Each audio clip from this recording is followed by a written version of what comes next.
Thanks. I want to start by thanking Mary and Stephanie for including me in this symposium and for putting me last because my subjects are the oldest, or maybe because I'm the oldest, it might be. Our study is also, it turns out, although my participants are older, it's the youngest of these studies, I think, since we've only been following these people for about 9 years. It may also be the smallest sample size. I see I'm getting the 1 minute notice. So just kidding. I don't have any conflicts of interest to disclose. I was going to spend a little time talking about why we're doing this study, but let me sum this up by just saying nobody's done it before. I think no one has studied the trajectory of personality disorders into later life. I'll also sort of jump ahead and give you the punchline, and that is that we started studying this sample about 9 years ago and started with a broad interest across all different forms of personality pathology as well as normal personality traits. And I think in some ways the bottom line for me is that what we've been somewhat surprised to find is that although we find relatively little borderline pathology in terms of people who are actually still over the diagnostic threshold, that in terms of the impact of subthreshold borderline symptoms, whatever outcome we're looking at, if it's social adjustment measures or health, it's the outcome is driven by the number of borderline symptoms. So I feel like I could say, are there any questions? But let me tell you a little more about what we've done. So this is a study of a pretty much representative sample of 1,600 adults in the St. Louis community, begun in 2007. And we are following them over time. We're now almost finished with we have done 3 rounds of clinical assessments, including diagnostic interviews. And then spaced between those assessments, we've been collecting information about their social adjustment and health on a regular basis. We're getting information from these interviews as well as from the participants and from informants, so we have a multi-method source of assessment. And these are the things that we're monitoring on a regular basis: anxiety, sleep problems, depressed mood, and so on. All the way, I'll say, just if you notice on the bottom line, we're monitoring ongoing health behaviors, and at the 3rd round of assessment that started 2 years ago, we're also collecting blood and saliva samples and looking at biomarkers. Quick summary of what we found at baseline. This is using the SIDP interview that Mark and Bruce Full and others developed. If you look at the dark blue is how many people are over the diagnostic threshold for that disorder, and then we included, so the lighter bars, those are people who are one criterion short. And you can see that the most common form, I mean, this is not a surprise, other people have reported this, in later life, the most common form of personality disorder is avoidant and obsessive compulsive personality disorder. You see we get relatively little schizotypal or histrionic dependent. We have some borderline, but again, not very many people who are at or close to the threshold for a diagnosis. We also get relatively overlap, so 90% of the people in the sample do not qualify for a diagnosis of a PD. If you include PD-NOS, about 10% of the sample meets the criteria for a personality disorder. Most of those people meet criteria for only one. I also want to say, one of the things that I run into in talking about this sample is that some people refer to it as a non-clinical sample, and I would describe it as a community sample. 44% of the people in our sample say they've received some kind of treatment, if you define that broadly. 9% are currently in a self-help group of some kind. 27 people in our sample had 3 or more symptoms of BPD at baseline. And among those, 85% of them had been in treatment, and they'd been in treatment for an average of 12 years. So we certainly have some people who have been in therapy and who have met criteria at various times. So I would describe it as a community sample like everybody else. It's not a non-clinical sample. I don't have a lot of time to talk about this, but I wanted to briefly say we've adapted the SIDP to ask questions. It's a challenge starting with people who are 60 years old and then trying to infer what they were like as young adults. And we've done various things to try to address this. One of the things we've done is that we've started asking people, were you like this in the past? And if you're like this now, have you always been like this? And so on. So it gives us at least a subjective view of continuity of symptoms. And these are data for symptoms of BPD. And what I would say is just look at the, so we have a lot of people report that they used to be like that and they're not like that now. We have quite a few, we have some people who say they've been like this for a long time and they still are. And then out at the right in the dark blue portions of the bars, we have people who are saying that they're more recently like this, and which is something that we continue to explore. But I would say, especially notice chronic emptiness is, to me at least, an interesting suggestion that that may be a more important or more frequent kind of symptom among people with borderline symptoms later in life.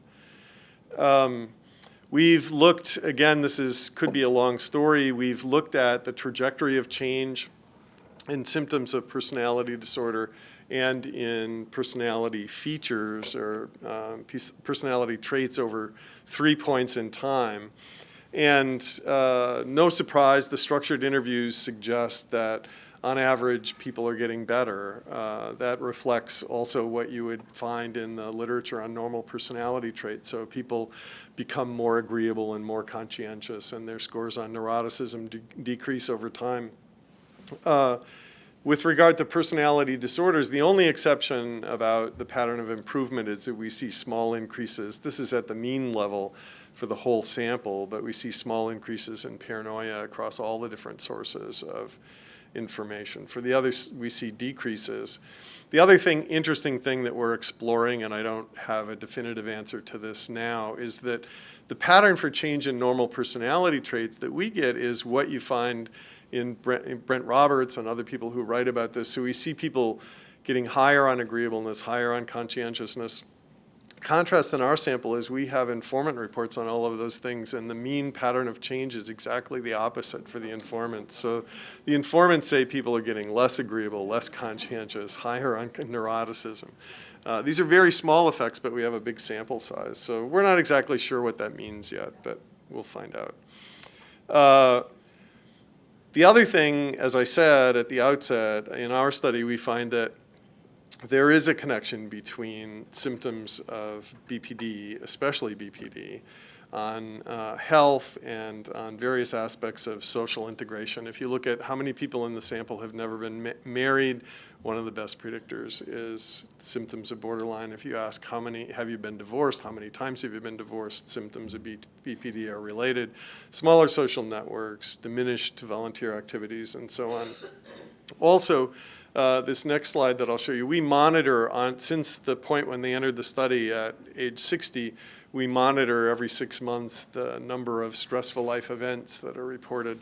And we call them, if they report a stressful life event on a questionnaire, we call to verify the circumstances. And we delete about 20% of those events because they turn out just to be kind of an exaggeration as far as you can tell. But what this chart shows, these are data published in the Journal of Abnormal Psychology. People who report more borderline symptoms at baseline also have more verified ongoing stressful life events. And these are stressful life events of that you might call in the literature on life events, they're dependent life events. So they're things that are likely related or could be related to your own behavior, social relationships, work, and so on. If you try to dissect the impact of BPD symptoms on health, what it looks like is, for us, one suggestion is that it's partly through obesity. It's also partly through the impact of ongoing stressful life events. And as I said, this is still unfolding. Thanks.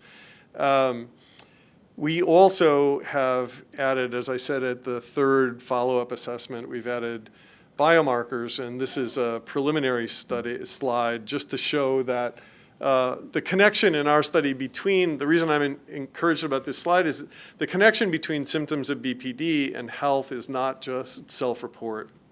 It's not just that people who have more symptoms are saying, I don't feel as good. If you look at the biomarkers, it's also showing up there. Another thing that we've added, and this is a new feature, well, we haven't talked about it, haven't analyzed the data till now. We're starting to look at cognitive decline. So at the second point of assessment, we added an informant-based measure of cognitive impairment. It's called the AD8. My colleagues who study Alzheimer's disease use it as an early screen. So we're interested in if one of the biggest health problems in later life is the onset of cognitive impairment, how do the symptoms of borderline compare to that?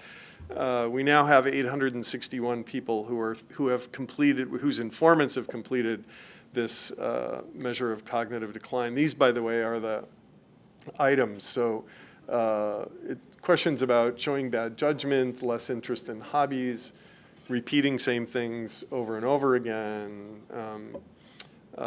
trouble remembering appointments, daily problems with thinking. As I watched this, I know, right? When I started this study, I wasn't sure I was interested in later life, and now that we're 9 years into it, I'm really fascinated at a personal level. But this chart shows you that this is tracking the relationship between number of symptoms of borderline PD and informant's report of early symptoms of cognitive impairment. This is certainly not dementia, but these are early signs of cognitive impairment. It looks like there's a relationship there. Now, last thing I want to talk about, I mentioned this at ISSPD in Montreal, so you may have heard about this. And I want to thank again Joel Paris for directing my attention to this topic. What are the things that may have an impact on the relationship between borderline PD and various social outcomes and health outcomes? And there are a variety of things that can have a beneficial effect, I think. And one of them that we've found is that if you take the people at baseline in our study and separate them into those who were employed and those who weren't, employment moderates the impact of BPD symptoms on health. So the people who were employed are doing better. There's still a relationship between BPD and health, but it's not as dramatic. To give you an example, I mean, one of the people in our study, she's one of our favorite people as the study unfolds.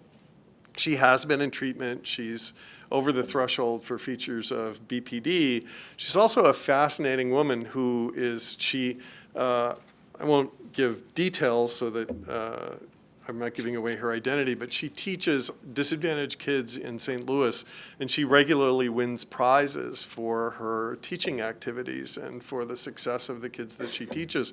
It's an important source of pride for her. She's also in a long-term relationship, and she's been with the same woman for, I think, now 35 years. And we're collecting personality information about the informants in the study, and her partner has the lowest score on neuroticism in our whole study. So she not only has this great job where she gets a lot of sort of important information about herself and the important work she's doing, but she's in this great relationship. So she undoubtedly has symptoms of BPD, but she's doing quite well. This is just a slide that says we're looking at the information regarding personality and informants. And in this case, what we're predicting here is just the person's own satisfaction with their relationship. And it makes a big difference. For people who are higher on symptoms of BPD, it makes a big difference to have a partner who's low on neuroticism. Some of the general conclusions, I would say, in our study, the most common form of personality pathology in later life, most common forms are OCPD and avoidance. They tend not to be symptoms that pop up when we're looking at impact on life outcomes. The prevalence of paranoid symptoms seems to increase a bit. There are some late onset symptoms of personality disorder. There is change that is being observed as time goes on. And I would say that it's really important in general to collect information from informants. not just about symptoms and personality traits, but also about social adjustment. So we get a lot of important information about the participants in our study from the informants about how well the participants are doing. And then, as I've said, the biggest impact we have is on health and social functioning, seems to be from symptoms of BPD. That's undoubtedly associated with an ongoing increase in the frequency of stressful life events, that the connection to health seems to be showing up in our biomarkers, and that it looks like the connection to health involves perhaps unfolding of cognitive impairment as well as other kinds of health problems. So I'm going to stop there. Thank you. 1 minute.